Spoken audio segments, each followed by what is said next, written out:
That is the sound of rain. And it has been going on for about 2 days now, and I'm happy to report that our bus is mostly leak-free. We did have a bit of a waterfall coming up from right here, and it ended up getting on our floor. We do have a little bit of water damage on the plywood subflooring. It's not really that bad. It's something that houses deal with all the time, and it will sand right up. But it's annoying, and I think it was caused by me going up and getting all the snow off the roof, which was a needed step, but I think the seal didn't really seal around the exit sign here, and we did end up having water come in and get on our floor. So I am dealing with that right now, and then I'm gonna go ahead and start installing the outlets. I'm holding up for one last time. We seem so much better than I just left for far too long. I couldn't hold you close, I couldn't let you go. Was hard as hell back home, but when you go, it's frozen down to 40 below.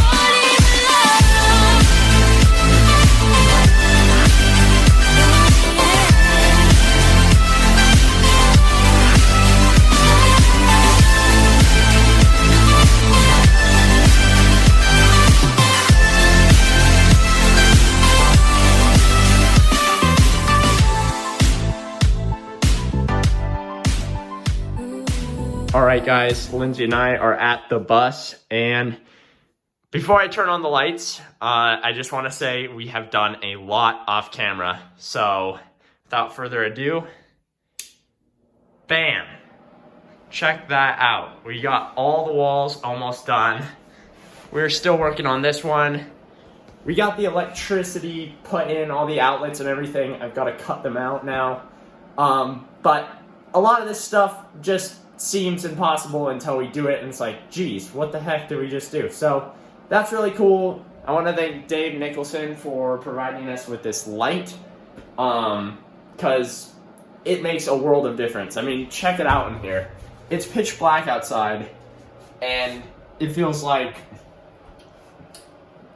daytime in here. Like, that's literally what these are. They're day makers, so that's awesome. We're getting a lot done. Here is one of the unfinished wall panels.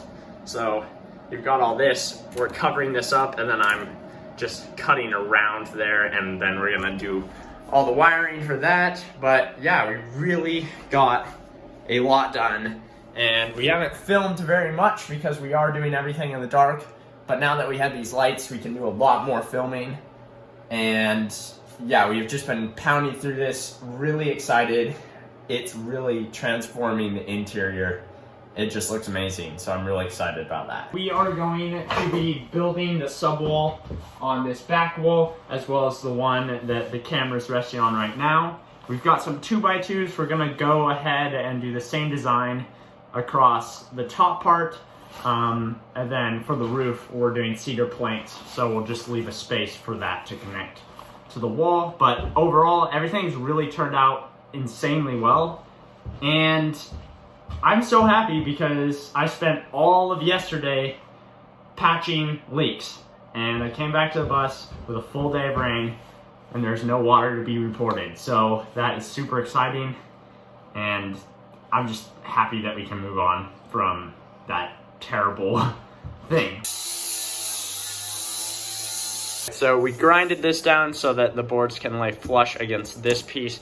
Lindsay conquered her fear of the grinding machine and actually did a little bit of it. I'm super proud of you. So I just wanted to say thanks for trying out something new. And yeah, so we're gonna get to installing this wall.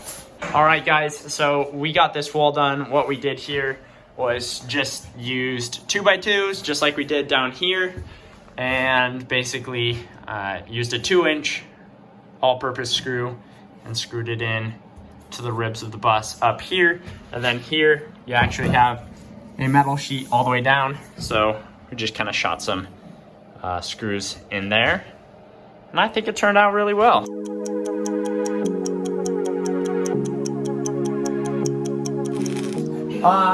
So we found out that beadboard / wainscot is not good to build your bus out of. It's kind of like the sponge. Also, it's on us as well because we didn't build a barrier, vapor barrier. So all that kind of got trapped behind the walls and then soaked into our wainscot, and it got real nasty real fast. So we're redoing the walls with plywood right here. We got a whole bunch of plywood, and we're gonna do that, paint it. It's gonna be better as far as structural integrity goes. And you're not gonna see that part because it's gonna be covered with beds, sinks, couches, all that stuff. So it's gonna be a better base to build stuff on. And this wainscot stuff, just any drop of water that gets on it, it soaks right in. So yeah, don't put wainscot in your bus unless you put plywood behind it or something structural behind it, because it's just gonna fall apart.